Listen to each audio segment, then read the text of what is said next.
цело време се обидувам да направам дистинција помеѓу обичните македонци и овие представници. Пред 10 години по прва да кажав дека да, за време на Југославија главната сила на дискриминација беше вперена против албанците. Но од 2000 година најдискриминираната порција на население и регион се македонците во Источна Македонија.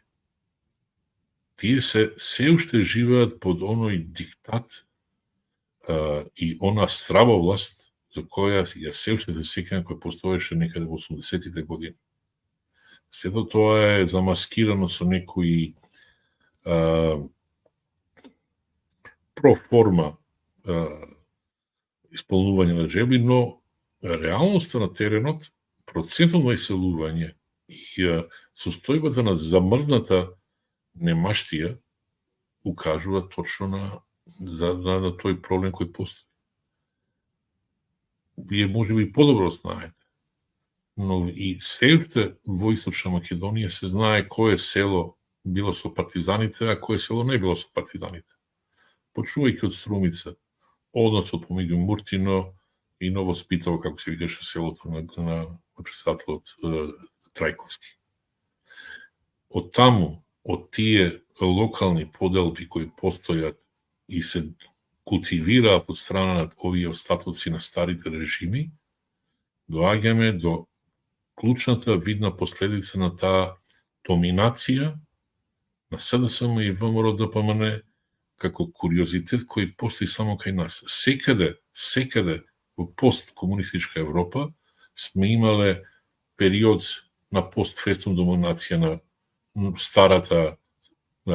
стариот комунизам префарбан во социјализам или социјалдемократија и појавата на тие посткомунистички демократи кои се според Хавел и полоши од комунистите, но после 20 години веќе се појавуваат нови движења, нови партии, нови идеи, нови свежини. Што имаме во Македонија? Имаме СДСМ и ВМРО ДПМН и нова свежина е, замислете, левица.